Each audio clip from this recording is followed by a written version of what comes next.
galera, tudo bem com vocês? Espero que sim, eu estou bem. Estamos aqui para mais uma videoaula, que no caso será aula de artes e direcionada para os alunos do sexto ano. E vocês já sabem, assim como nas aulas anteriores, né, nas aulas das outras disciplinas, peguem o caderno, peguem o livro, porque nós vamos precisar. Então vamos lá começar a aula, mas antes disso, roda a vinheta.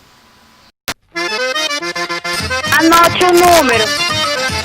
Galera, hoje a gente vai recomeçar a disciplina de artes, certo? Vocês já sabem bem, desde o começo da pandemia, né, desde o começo da nossa reclusão social, da quarentena, a gente optou por priorizar as outras disciplinas, trabalhar com mais tranquilidade a disciplina de geografia e a disciplina de história. Portanto, nós tínhamos deixado a disciplina de artes para começar em um outro momento, e esse momento chegou, né? Hoje a gente vai recomeçar aí a disciplina de artes. O que é que vai acontecer hoje? A gente vai começar pelo capítulo 2, certo? O capítulo 1 foi um capítulo que a gente já viu no momento anterior, lá em sala de aula, né? Vocês vão ter um momento, claro, para revisar, mas hoje, de fato, a gente vai recomeçar pelo capítulo 2, certo? Do módulo 1, no caso. A gente está usando o módulo 1 e vai começar pelo capítulo 2, que fala sobre a arte moderna, certo? Então, nesse capítulo aqui, a gente vai procurar entender os aspectos da arte moderna, né, nas artes visuais. A gente vai demonstrar aí o rompimento com o modelo clássico, o surgimento do impressionismo, as características do pós-impressionismo, no caso, as estéticas das vanguardas artísticas, né, com destaque principalmente para o expressionismo, certo? O surrealismo também, a gente vai entender algumas perspectivas, certo? Então, ainda nesse capítulo, a gente vai procurar aprender também o modernismo no Brasil, né, com a evidência da Semana de Arte de 1922, apreciando os trabalhos de alguns artistas, né, Anita Malfatti, certo? Oswaldo Golgi. Então, é isso que a gente vai aprender no decorrer desse capítulo, que a gente vai iniciar hoje e vai concluir hoje ainda, certo? É um capítulo tranquilo, é uma disciplina tranquila, é um capítulo tranquilo que a gente vai conseguir terminar ainda nessa aula e com uma certa tranquilidade, certo? É um assunto bem interessante, então bora lá.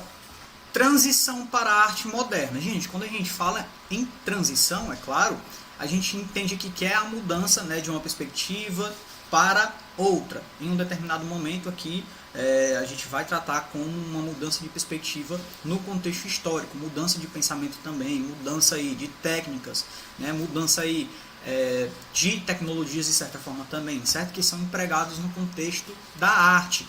Essas mudanças, esse momento aí de transição começou a ocorrer principalmente a partir do século XIX. Tá? Então, a arte moderna ela veio aí como uma opção para uma arte existente no momento anterior, né, que é uma arte ali mais antiga, certo? A arte clássica, no caso, que era muito rígida, que exigia padrões aí de técnicas que seriam utilizados na arte, certo? Principalmente na pintura, e a arte moderna ela começou a se estruturar principalmente a partir do romantismo, certo? Então, deixou-se de elaborar pintura somente com imagens da Grécia Antiga, coisas desse tipo, com técnicas muito embasadas em princípios, certo? Então, o romantismo ele veio para tentar, de fato, romper com a arte antiga a partir do momento em que inseriu novas técnicas, começou a deixar de fazer pinturas, representações somente da Grécia Antiga, por exemplo, e começou a embasar a sua forma de pintura no cotidiano, de fato, da sociedade, certo? Principalmente nos contextos históricos. Então, o romantismo empregava novas técnicas de pintura, né, novas cores aí, e trazia principalmente a arte a partir da materialização dos contextos históricos na pintura, certo? E aí na tela de vocês já está aparecendo o exemplo. A gente consegue observar nessa imagem aí, né, do romantismo, que no caso é a obra A Liberdade Guiando o Povo, de Eugène Delacroix, né, que vai representar a luta do povo contra o rei Carlos V, considerado autoritário. Então, esse movimento popular aí, que está representado, culminou na Revolução de Julho de 1830, lá na França. Então, esse é um exemplo aí de uma pintura romântica, no caso, uma pintura estruturada no período ali do romantismo, né, que traz muito bem aí a representação de um contexto histórico. Uma outra forma também de mudança de paradigma aí, a partir da quebra com a arte antiga, né, a arte moderna ela também traz o realismo, que se desenvolveu ali entre 1850 até 1900 mais ou menos, né, e rompeu com mais um elemento da cultura clássica. O que era que a cultura clássica trazia? A cultura clássica representava um mundo idealizado, né, aquele mundo de como as pessoas deveriam ser, de como a sociedade deveria ser. Então, a cultura clássica trazia esse tipo de perspectiva, já que no realismo essa perspectiva passou a retratar de maneira realista, né, por isso que o nome é realismo, a realidade social e a expressividade, certo? Então a gente percebe aí, inclusive, a pintura de alguns artistas, certo? Quando a gente fala de Gustave Courbet, eu acredito que se fale assim, e Edouard Manet, né? Então esse primeiro, a partir da imagem que vocês estão vendo aí, ó, ele procurou retratar o cotidiano dos trabalhadores, né, e das classes populares. Ele está retratando os trabalhadores da classe popular entre 1853 e 1854. Né? Já o segundo, o Edouard Manet, ele procurou mostrar os ambientes requintados, né, e a vida da burguesia parisiense principalmente, do qual ele fazia parte, inclusive. Então a gente percebe que eles tentaram, de fato, a partir do realismo, trazer mais para a perspectiva do real, do que está acontecendo na vida cotidiana, né? Quais são as relações que estão sendo mantidas naquele momento ali, na realidade deles. Então eles procuraram trazer o real para essa perspectiva aqui, certo? Para a perspectiva de uma nova arte, da arte moderna. Quando a gente fala de Edouard Manet, ele é considerado, gente, o precursor do impressionismo, tá? Então o impressionismo, ele procurou representar aí os efeitos da luz, né, sobre os objetos e as variações que são provocadas nas cores da natureza, como ele fez na obra, né, em determinadas obras aí, tá? Então, com o impressionismo, a pintura ela passou por uma revolução, né, e tiveram início ali as demais tendências da arte moderna.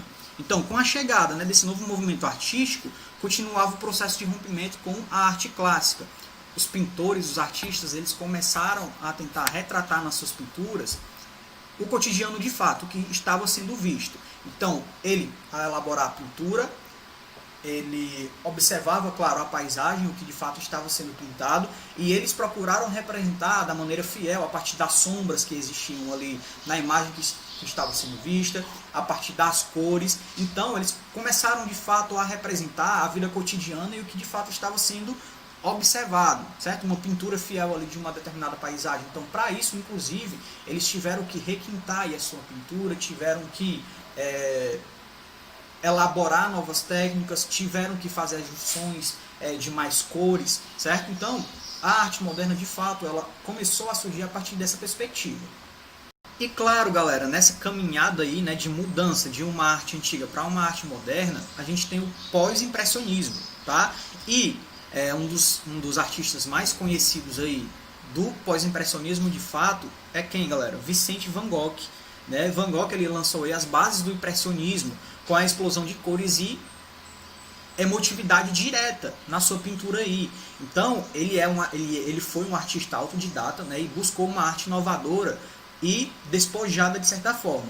Então, as suas pinceladas, né, grossas, com cores puras, eram diferentes de tudo o que tinha sido criado até o momento, principalmente porque ele usava não apenas para espalhar a cor, mas ele usava principalmente para mostrar suas emoções, né, sem se preocupar em representar a realidade. Então, o impressionismo, o pós-impressionismo, ele aparece nessa perspectiva aí, e traz alguns autores bem conhecidos, como por exemplo Van Gogh, certo?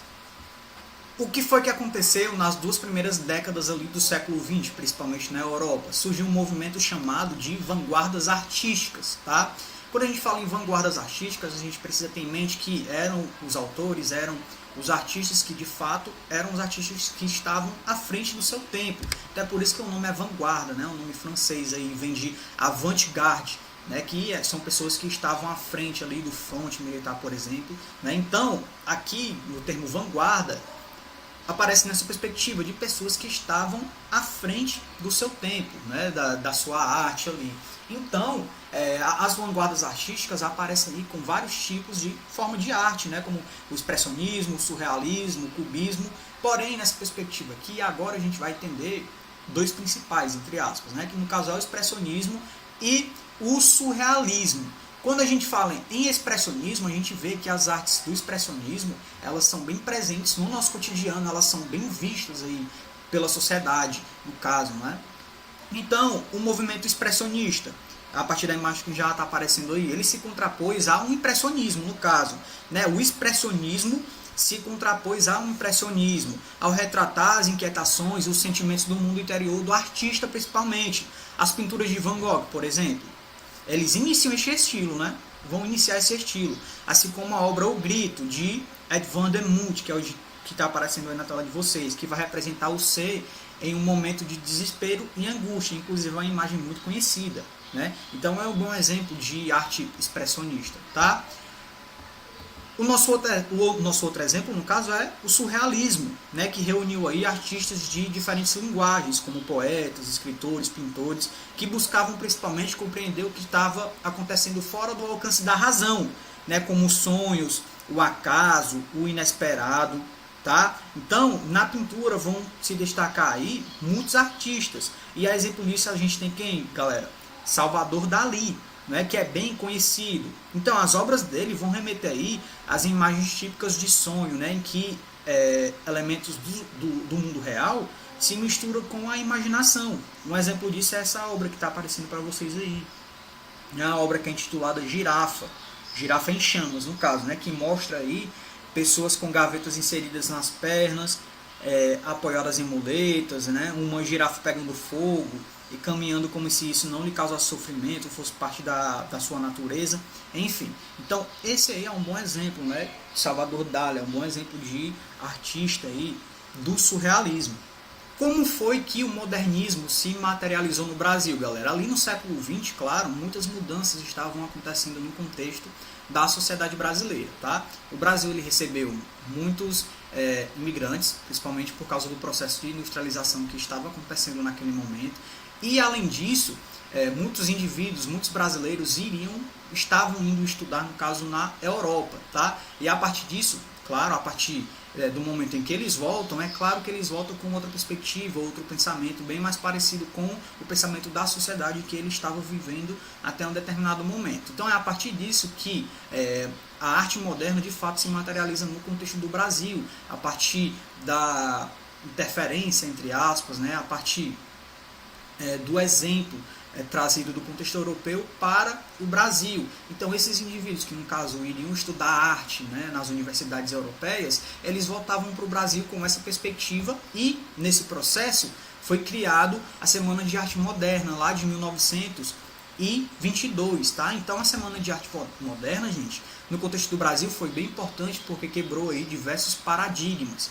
Trouxe formas de artes aí, né, técnicas que nunca tinham sido vistas no contexto do Brasil. Eram técnicas que eram bem parecidas, né, que tinham base ali na arte europeia principalmente. Então a Semana de Arte Moderna trouxe vários artistas, né, pintores, músicos, poetas, tá? Então a Semana de Arte Moderna não se restringiu somente à pintura, tá? Mas teve música, teve poema, declamação de poema, enfim, tá? Então, concertos também, certo? Então, a Semana de Arte Moderna foi uma semana que de fato possibilitou que artistas se tornassem bem conhecidos. Então, já está aparecendo uma imagem para vocês aí da pintora Tarsila do Amaral, né, que foi uma das figuras centrais aí do modernismo no Brasil, embora ela não tenha participado da Semana de Arte Moderna, né, de 1922 de forma específica, tá? Porém, as suas obras elas foram bem importantes, sim, consideradas pinturas importantes para o modernismo brasileiro. Então, a gente percebe que nessa obra aí, ó, a gente tem a marcação de cores fortes, aí, estilização geométrica, né, a temática nacional como negro, cidade, planta, frutas tropicais, certo? Então, essa pintura da Tarsila do Amaral é uma pintura icônica, no caso, uma pintura bem conhecida aí, uma pintura inserida no contexto da arte moderna aqui no Brasil, certo? Agora aqui, né, a partir do entendimento dessas novas perspectivas, do aparecimento das novas formas de arte aqui no contexto do Brasil, né, a partir da arte moderna, a gente consegue exemplificar, tá? E o primeiro exemplo que a gente tem aqui é uma exposição expressionista de Anita Malfatti, certo? Então, as telas de Malfatti, né, galera, eram inovadoras, né, com pinceladas livres, tons fortes e liberdade de composição, e revelavam, claro, o seu aspecto expressionista, né? Embora o estilo fosse novo, né, para os padrões da arte brasileira do período, 8 obras foram compradas no início da exposição que ela fez, tá? O que foi que aconteceu? Antes da arte moderna, né, antes da Semana de Arte Moderna, a Anita Malfatti ela havia realizado uma exposição com obras expressionistas, né, entre 12 de dezembro de 1917 e 11 de janeiro, lá em São Paulo. Então, a exposição, né, de pintura moderna Anita Malfatti contava aí com 53 obras da pintora e alguns trabalhos de artistas internacionais também. Tá? Então, aí aparece um exemplo de uma das obras de Anita Malfatti, né, que no caso é intitulada de A Boba. Tá? Tem um estilo novo aí para os padrões nacionais. Tá? Um exemplo de arte modernista, escultura modernista. A escultura do italiano, né, que é naturalizado brasileiro, inclusive, Vitor Bracciaretti. Acredito que se fala assim, tá? Vitor, vamos chamar de Vitor aqui. A arte dele vai se caracterizar pelo volume e pela apresentação simplificada por meio de elementos geométricos, principalmente. Então, muitas das obras do Vitor, galera, estão expostas em locais públicos, principalmente, especialmente na cidade de São Paulo. Como exemplo, a gente tem o que está aparecendo na tela de vocês, né? Um monumento às bandeiras, que foi iniciado, para vocês terem noção, em 1923 e levou aí cerca de 30 anos para de fato ser finalizada. Então a obra está instalada lá na Praça Armando de Sales de Oliveira, que fica em frente ao Parque Ibirapuera. Tá? Então foi concluída lá em 1953 como parte das comemorações aí dos 400 anos da cidade de São Paulo. Tá? Então essa obra aí aparece como uma homenagem aos bandeirantes, né, que percorreram o interior do país durante o século 17, século 18 principalmente, tá? Então esse é um exemplo aí de escultura modernista que se materializa no contexto da sociedade atual ainda, tendo em vista que essa obra, né, a obra Monumento dos Bandeirantes, existe até hoje, lá no contexto de São Paulo, tá? Então como é que o modernismo ele se materializa também nas obras de alguns autores?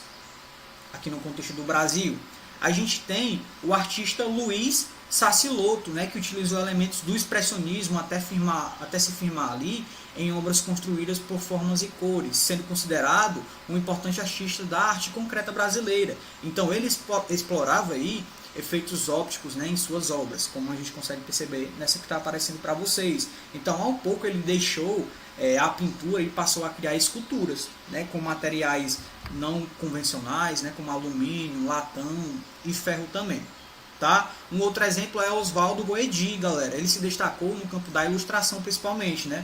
Com a produção de estilogravuras e desenhos, em grande parte que eram produzidos em preto e branco, com poucos detalhes coloridos. Tá? Quando a gente fala em estilogravura, a gente está falando da arte técnica ali de criar gravuras em madeira principalmente. Tá? Então esses são exemplos aí de artistas modernistas no contexto do nosso país, além do século XX principalmente. Por hoje é isso, a gente encerra a nossa aula por aqui. Eu espero que vocês tenham entendido. Vocês já sabem, caso não tenham entendido, podem entrar em contato comigo pelas redes sociais. A gente tem o nosso Google Meet, a nossa plataforma online, onde a gente pode tirar as dúvidas que porventura surgirem e ampliar as discussões também, certo? Então é isso, continue estudando, um forte abraço e até a próxima. Valeu!